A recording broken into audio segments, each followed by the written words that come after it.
black communities that we have here, what misconceptions do you think we have about one another?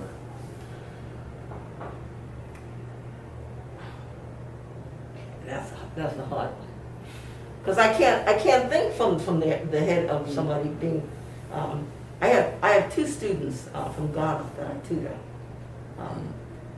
Mother had them in charter schools, believing that the charter school was the best, and I had to prove to her they were lying to her, and they were taking the money. Yeah. They were taking the money. The children were overworked. The daughter had droopy eyes. I said, why does she look like this? She looks like she's wiped out, like she's, and she's only in the 6th grade. She shouldn't have looked this messed up. And, now we started seeing the work. They were just, doing stuff. And luckily the mother did end up taking her out. The son was failing after a certain grade. There are 2 children that used to live in this building. They went to PS 126. They were great up until the 2nd grade, could read, and they had libraries in their home. The mother took. Suddenly in the 3rd grade, they're confident in everything. Yeah. What happened? And so, I have to say, the African mind is, you have to tough it out. It's something, but a lot of the African American mothers here, the system, whatever they say, see the child failing, but they let her. The Africans like, she's not, can I get him a tutor? Can I get him, you know what I'm saying? Yeah. There's a different mentality about education.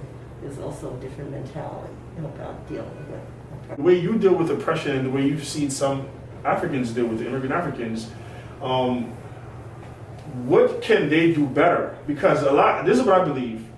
A lot of times, they're undocumented people in our community. They just haven't advanced in their education to really understand the way institutions work sometimes and how they are the decision makers. Mm-hmm. So could you just speak a little bit about that difference? I can't say this is a general. Okay, this is just some observers. Some. Yeah. Not a general. On a small scale. I'm not painting this. I just see the Africans accept things and try to fit in. You know what I'm saying? Yeah. Accept that what the white person has said to them is true. So they gotta find a way to fit in. Yeah. I've seen, like I said, the 2 little boys in this building that I had to fight the Board of Ed for the mother. I would say, your children in 3rd grade are failing, get them out. That was my thing. If you have had a child for 2 years and now suddenly you're saying they can't be, they gotta fail, they gotta leave them back, you gotta, what? Get them out. They're not gonna be safe there. She didn't believe me until she had to, and then I had to educate her that she has a right to take them out. She has a right to do whatever. Like I said, doesn't even try to fit in. You know what I'm saying? She just goes blank. But the African will try to get their child to fit in. Go along. You know what I'm saying? Don't be, And I would tell the parents, no, the little boy from Ghana, they wanted to leave him back. And I said, you have the right to say no. You have the right to go to the school and say no. And she was like, I had to show her his work. I had to show her that the teacher's piling up work during the day, not explaining it to him. He has a notebook full of blank pages. And she's just telling you now, 3 months later, that she has to leave him back because he didn't complete all those pages? That's her negligence. It's powerful. Right? Now the mother here took him out. I tutored them for a few months. Took him out and took him to Holmes, a boys' prep. The famous one is always in the news. They took the test. The twins got the highest score in English and math engine. And I said to them, but you needed that to see. You don't know your child. You know your child. Right? Yeah. When we come home with bad grades, African parents, they don't ask teachers. It's you. Exactly. The problem is with you and only you. That's what I'm saying. We can't, in this day and age, we can't take that white man's grade for our children anymore. Yeah. That's Now, powerful. when we took the boys out, she finally took the boys out and put them in the hall and boys prep. This school, your school, called this mother downstairs, right? And said, produce those children and bring them back to this school.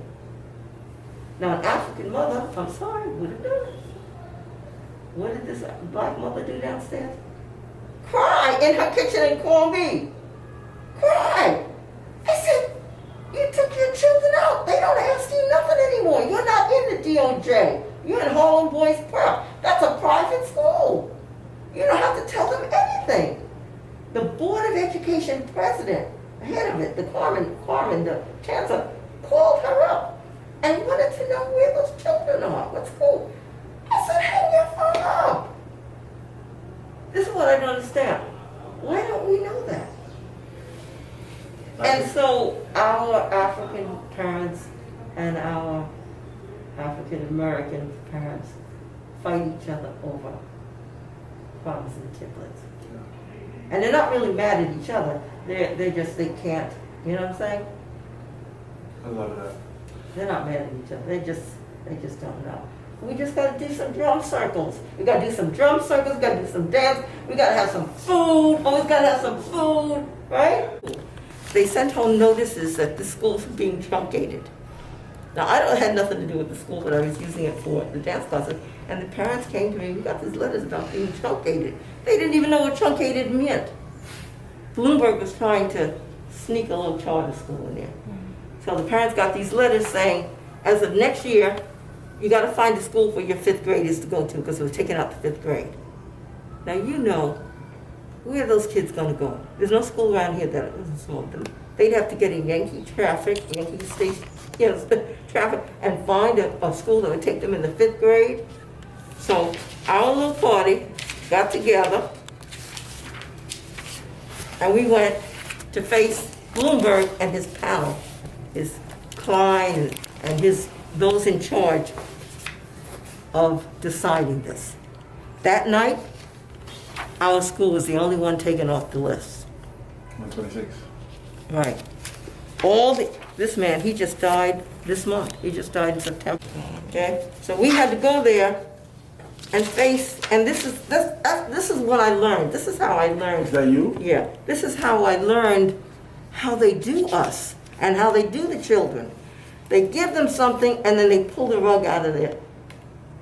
Okay, underneath them. If you're a 5th grader about to enter 6th grade, you're thinking about, I'm going to be a graduate, I'm going to have a graduation, I'm going to be a senior at the school, but they rip that under you and tell you now go somewhere else and deal.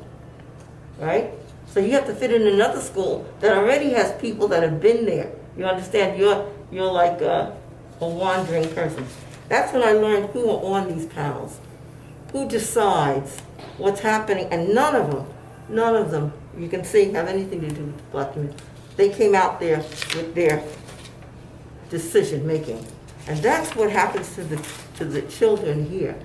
And what happens after a while is they don't want to get involved in nothing because they've been so disappointed. Yeah. So that's why I said you're going to have a tough road because the children here are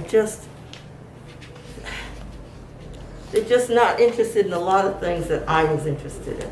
Yeah. Like I said, these children were begging for their school to be saved, weren't saved. And a whole list of 13 schools that night, 13. They were just going to decide. And ours was the only one they didn't.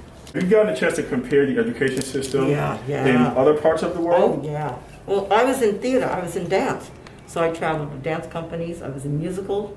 So I traveled Caribbean extensively. I've been to Rome. I performed for the Pope in Rome. So Cuba has the best education. They don't want to say it, but we know it. Cuba, you go to Cuba, there's doctors on every other doorway.